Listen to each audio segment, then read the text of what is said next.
Bonjour. Les bancs, vous connaissez? Alors voilà, je vous explique le principe. Sur mon banc imaginaire, il m'arrive parfois de recevoir, d'inviter des gens plus ou moins connus, plus ou moins atypiques, même si je n'aime pas ce terme parce que tout le monde est atypique, on est plus ou moins sensible au scintillement de certains ou d'autres, voilà. Et on fait la causette, simplement parce que j'ai envie de les connaître mieux et peut-être de vous les faire connaître, voilà. Je m'étais un peu éloigné de l'exercice en me disant que pour y revenir, il faudrait que ce soit le Dieu ou le diable. Eh bien voilà, c'est fait. Alors Dieu ou diable, à vous de juger. En attendant, je vous présente John Chris Mayer.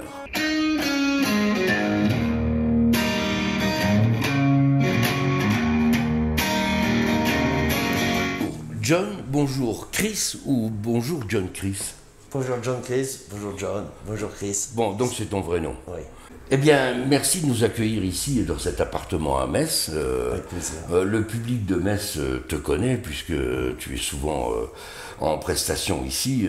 Mais on va d'abord parler de tes influences parce que c'est un jeu. Alors moi, je dois reconnaître que j'ai une affection toute particulière par John Chris, c'est pour ça qu'on est là. Parce que John Chris va au-delà de pincer les cordes sur sa guitare. On sent vraiment une très très forte émotion, quelque chose de très fort dans ton jeu et qu'on ne retrouve pas partout. Et c'est pas de la flagornerie, c'est vrai, je le pense sincèrement. Ouais. Alors, tes influences, c'est quoi en blues? Les influences, en fait, c'est Jimi Hendrix, Stevie Ray Vaughan, Johnny Winter. Et après, beaucoup aussi de funk, Sly and Family Stone, Prince, Temptation, ouais. Voilà. Ah, Temptation aussi, oui. D'accord, d'accord. Prince, un monstre, je suppose. La référence? Ouais, pour moi. Ouais, ouais.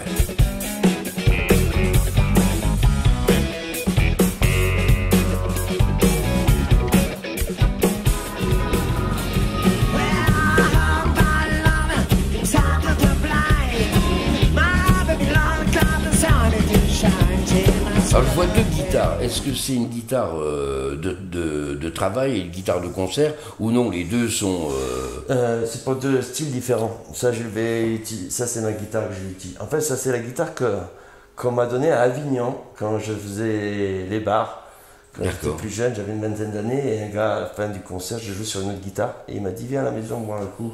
Et à la fin, il est sorti de la chambre et il m'a donné cette guitare. J'avais une vingtaine d'années. Donc elle a quel âge cette guitare alors? Oui, une trentaine d'années quoi. 37 ans que j'ai suis avec. Waouh! Wow. Donc c'est une affaire de cœur là, c'est plus une affaire. Oui.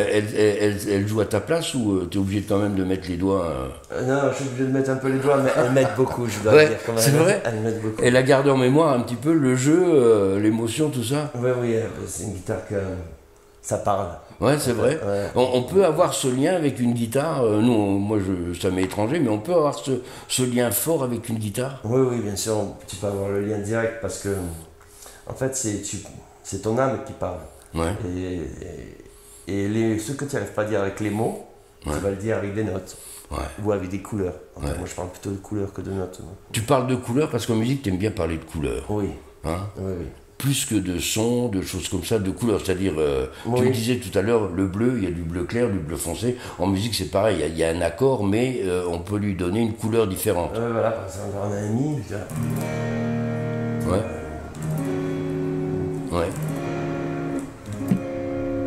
Et celle-ci, alors ça, c'est une Gibson? C'est une Gibson, c'est Les Paul, ça c'est fait plutôt pour faire du gros son. Faut partir à la guerre, quoi. Faut partir à la guerre. C'est ce qui se passe quand tu montes sur scène, tu pars à la guerre?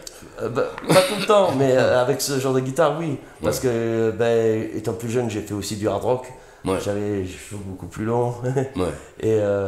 Dans le style Black Sabbath et compagnie, quoi. Donc, mais t'as pas laissé tomber le hard rock, là. Non. Ça fait partie de mon jeu aussi. Il est dedans.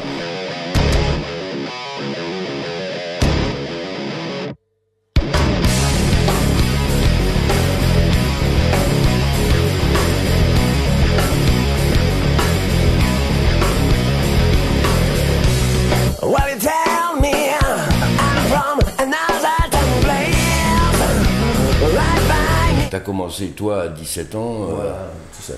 à gratter sur un manche, et puis depuis, le manche, il est toujours là, quoi. Ouais, tu sais comme il dit le proverbe, rien ne sert de courir, il faut partir à point. Il faut partir à point. Et toi, t'es parti à point, et t'es toujours pas arrivé, et Non, on souhaite que ça n'arrive jamais. Tu n'arriveras jamais en musique, il faudrait plusieurs vies, et même en faisant plusieurs vies, je pense même pas qu'on aille au bout, Ouais. tu vois, de l'histoire. Tu sens que chaque fois, quand tu joues comme ça, c'est jamais fermé, c'est toujours ouvert derrière, tu pourras encore aller plus loin, tu Oui, pourrais encore... oui, encore. Et puis tu as envie de progresser, toujours il y a des portes qui s'ouvrent. En fait, il y a toujours des portes qui s'ouvrent et tu as envie de les ouvrir, ces portes, voilà, pour quelqu'un qui veut s'enrichir et travailler encore. Tu t'arrêtes jamais, quoi. Tu peux pas dire, j'y suis arrivé, ça y est. Oui, ça y est, le morceau, il est comme ça, il est fermé... Un morceau, oui, mais après, ce morceau, une fois que tu as fermé ce morceau, tu vas en ouvrir un autre, et puis peut-être que tu vas chercher d'autres sonorités, une autre technique qui va t'amener encore sur une autre technique, qui va t'ouvrir encore une autre porte, et ainsi de suite, ça ne s'arrête jamais en fait. D'accord. Est-ce qu'on peut estimer la masse de travail que c'est? Toi, je te vois, depuis que tu es assis, tu as la guitare, tu joues tout le temps. En fait, est-ce que tu joues tout le temps? C'est ça la question, est-ce que tu joues tout le temps? Je joue souvent, ouais, je joue souvent. Tu as enregistré des albums, toi?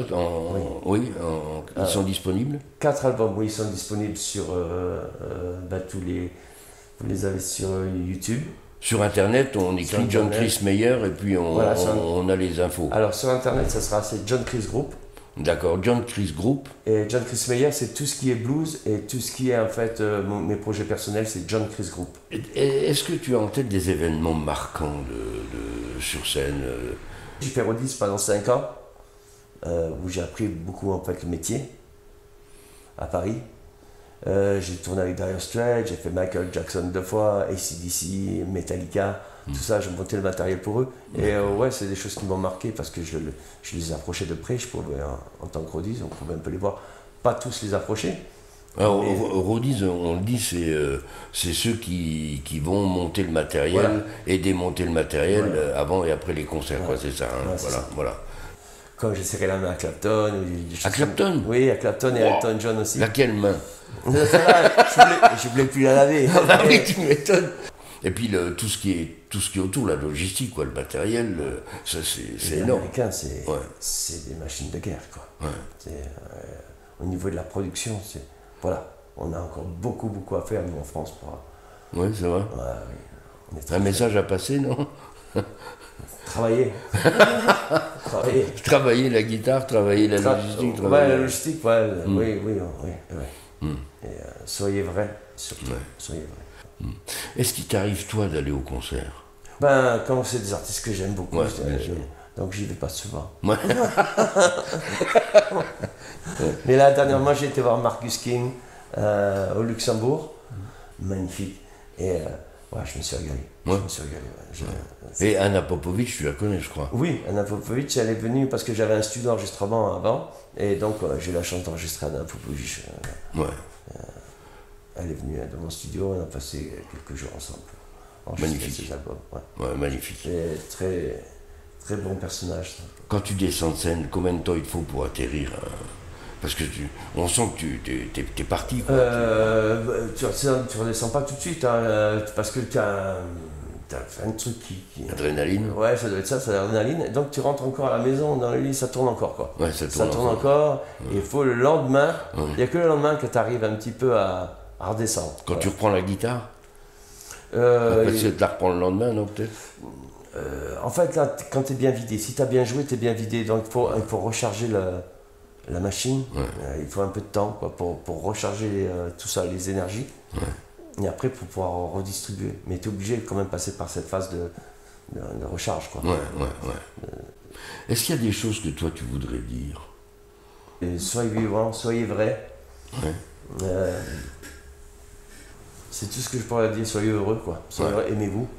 Et c'est la chose la plus importante, quoi, parce que le temps passe super vite. Et quand on s'ennuie pour des fioritures, on perd du temps. On perd du temps et puis les gens aussi toxiques, tout ça. Tournez la page. Tournez la page, turn the page. Qui était un bon titre, et puis faites autre chose, quoi. Faites autre chose. Exactement. Bon. Juste toujours le positif pour le positif.